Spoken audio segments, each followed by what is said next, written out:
Hello there, this is Mark Smith with Family Tree Counseling Associates, and I have a video out there, the 50 symptoms of narcissistic abuse syndrome, and it's about 30 minutes long, and I thought I would make a video that could act as a diagnostic tool for people assessing for themselves if they might have narcissistic abuse syndrome, but instead of 30 minutes, make it 10, hopefully. I'm going to try to get to 10 or 15. So obviously the list has to be shorter. So the list is basically, and the title of the video is the 10 most wicked narcissistic abuse syndrome symptoms. Now, this is all very subjective. To be quite honest with you, the list is about what I have experienced as being the most painful. Your list would be different. If you took 100 people who suffered from this condition and asked them to make a list from 1 to 10, you might have 100 different lists in terms of the order and even in terms of what makes the list. But these are biggies. These are things that were the hardest and the most painful for me. So that's why I'm making this video, to put it, a little bit more concise. To define narcissistic abuse syndrome is, have you had a relationship with somebody with the cluster B symptoms: borderline personality, narcissistic personality disorder, antisocial personality disorder, narcissistic personality disorder, and you didn't know who they were. And when you found out, there was this dramatic grand finale where the rug was pulled out from under you and you were just shocked. And narcissistic abuse syndrome is a cluster of symptoms, 50 of them if you watch the other video. I'm going to hit the big ones here. A cluster of symptoms that many of us, millions of us, have gone through that are consistent. Many of them are physiological. So basically, being traumatized and experiencing post-traumatic stress or complex PTSD at the hands of a narcissist or a psychopath. So without further ado, let's get to the list. The first thing that was the most painful for me, and I folded in a lot of these symptoms, and that is, number one is the physiological trauma to your body. It was such a shock to my system, the things that I discovered, and it very much was like I had just returned from Saudi Arabia or Afghanistan or Vietnam and had been shot at and seen horrific things. That's really what it was like. And some of the symptoms I had was, I had a pain in my chest and into my belly. That's gotten better. My body was extremely fragile. For the first 6 months, my hands were constantly trembling. This week, I was playing basketball, and I was playing really good and feeling really confident, but a guy noticed that even then, he goes, "Why are your hands trembling?" And I didn't even notice that they were. You will have a tendency to want to pace the room because your system is just so electrically charged. your brain will have difficulty concentrating, and to me it feels like having a foggy brain. Things just aren't connecting up here, and you forget things. And you'll simply have anxiety just running through your system, just an overwhelming anxiety that is physiological. It's not like you're having a thought and you're worrying about something. It's that you are in trauma and your whole system is on high alert and overwhelmed with intensity and terror in your system. This will also, of course, lead to sleep problems. This anxiety, even recently, after almost 9 months, I stopped taking any medication to help with anxiety, and then my back tightened up real tight. I started to have pain in my chest and palpitations, and the anxiety was just taking over my system. So that's a big one. The second scariest, most painful thing for me was panic attacks. Panic attacks are horrific. They're just horrific. I got a call day before yesterday, from a man in France named Robbie. And he encouraged me in my recovery, and he told me one of the things that works for him is to juice. Hey, Robbie, here's to you. So I got a bunch of vegetables, and I borrowed a juicer from a family member. And when I went to the grocery store, I bought bananas, because I want to have some banana flavoring in there with the kale and the celery and whatnot. But that's the first time a banana has been in my house in over 9 months, because this woman that I was with told me graphic details about her and her fellow sex addict, narcissist, psychopath, that they would use a banana in sexual play. And even when I'm in the grocery store and I pass bananas, my heart starts to beat real intensely. I have to catch my breath. Bananas were a source of terror for me. A banana. And thank goodness I've come so far. There's bananas in my house, and they're not triggering me. And I'm making good juice to try to fire up my recovery process. Early on in this process, I was driving back and forth from Grand Haven, Michigan to St. Joe, Michigan, and I would pass the little town of Holland, Michigan, and I would pass 5 restaurants in a row, one after another, within about a 2-mile stretch.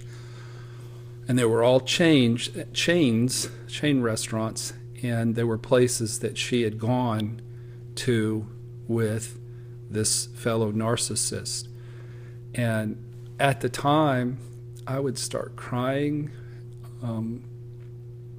I would try to look away from it. I would breathe real intensely. I would speed. I would have a real visceral reaction to those restaurants. Now I still notice them, and there's still a stab in my gut, but I don't cry, and I don't really have a panic attack. I just have a small trigger. With this tendency to have panic attacks, it really debilitates you. My insurance changed because I was dropped from her good insurance to Uncle Sam insurance, and I was forced to get my prescriptions at Walmart. And the Walmart near us, I got to fight a lot of traffic to get there, and there's all kinds of fluorescent lights, and there's so many people everywhere going to Walmart was like going to hell. I hated going to Walmart to get those prescriptions. When it came time to re-up my health plan, I ditched my 3 favorite doctors so that I could go to the lovely, wonderful, heaven-like pharmacy at the Market District near where I work, because it doesn't traumatize me. So panic attacks are just off the chart wicked. The third thing that comes to mind for the most painful symptom for this, for me, was cognitive dissonance. It's just, what happened? How could a woman who told me she loved me 1,000,000 times, who made love with me thousands of times, who gave me cards written about all the things that she loved me, and little notes throughout the house, and all the trips we went on, and all the cuddling and the long talk, it seemed like a real relationship to me in my obliviousness and naivety. How could she just throw me away like I'm a piece of garbage without even a word? And how could she cheat the way she did? Nothing made sense. Nothing made sense.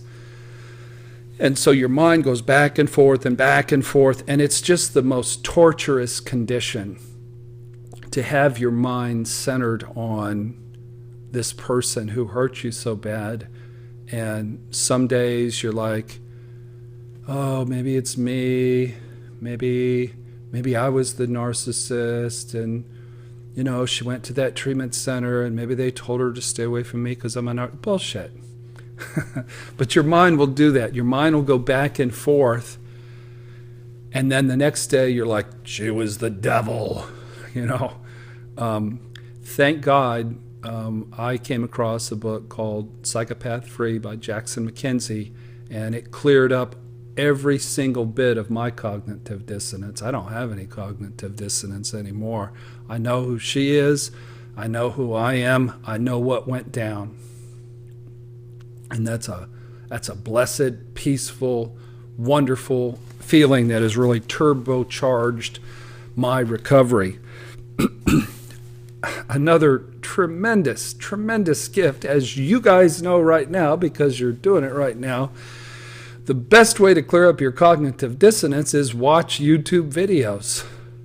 I've shared with people that I have one of those Chromecast players. I've got 4 of them now. That's actually the background in the back is the Chromecast. But you can be watching a YouTube video by your favorite Narcissistic Abuse Syndrome guru, and it casts it onto the TV, and you can have dinner and watch Sam Vaktin or Melody Tanya Evans or Ross Rosenberg or whoever it is that is your favorite guru in this, the Spartan coach. That guy's funny. But that'll clear up your cognitive dissonance, is watch those videos, watch them over and over. I've had so many people who are just in a ton of pain tell me, excuse me, that it's the middle of the night, they can't sleep, they're feeling hopeless, they're feeling suicidal, and they'll watch, some of them watch my videos at that hour, and they just cling to hope. God bless you. God bless you. But that'll clear up your cognitive dissonance. The fourth thing, and in a way, maybe it should be number 1, is powerlessness. When you find out that you've been lied to for years, and all this wicked, horrible stuff has gone on behind your back, and there's nothing you can do about it. In the Old West, I could strap on some guns, go to this really perverted, sick narcissist that she was involved with, knock on the door and say, let's have a duel, and I could shoot him. But you can't do that in the United States of America these days. You even make a threat towards somebody, you're going to jail. And It's a more civilized world that we live in, and I do not believe that I was victimized. So there's no need for me to gun anybody down in that sense. But you want to have some kind of voice. You want to have some kind of influence and power. I am going over. It's 15 minutes, and I'm not getting very far. I need to speed it up. So powerlessness will bring up tears. You'll feel the powerlessness when somebody doesn't listen to you and they interrupt you and they tell you what you have, and you'll just want to throttle them. Number 5 is exhaustion. Exhaustion that just, I would see one client and I would have to lay down and take a nap. Now I don't have to take any naps. I have energy all day long now. But for about 7 months, I was very, very, very limited on energy. Number 6 is crying, tearfulness. I don't know if that's a terrible thing. It's terribly painful, but it's the healing process. So cry, cry, cry, cry your heart out, cry some more. Number 7 is identity erosion. When I would cry, my voice would actually change, and it would sound like a wounded little boy. It was a wounded little boy, and I felt like a little boy. I visited my practice in between trips to the treatment center, and I came in, I'm like, wow, this place is really nice. And I felt like a visitor, and I felt like a little kid. I owned the place. It didn't feel like it. You just have no confidence. You don't feel like an adult. You sort of lose sense of your work identity, and you're not able to function. You're probably not able to work. I could not work for 2 months, and I probably shouldn't have been working for 3 months after that. My short-term disability did not cover post-traumatic stress disorder. So, and my long-term disability, I had to be off 2 months before I could apply. So you will have to rebuild who you are, and it won't be centered around that individual. And for most of us, that's a big change right there. And then you're going at life with less energy, and you're just a different person. This will drastically change you. And frankly, folks, it'll make you a better person.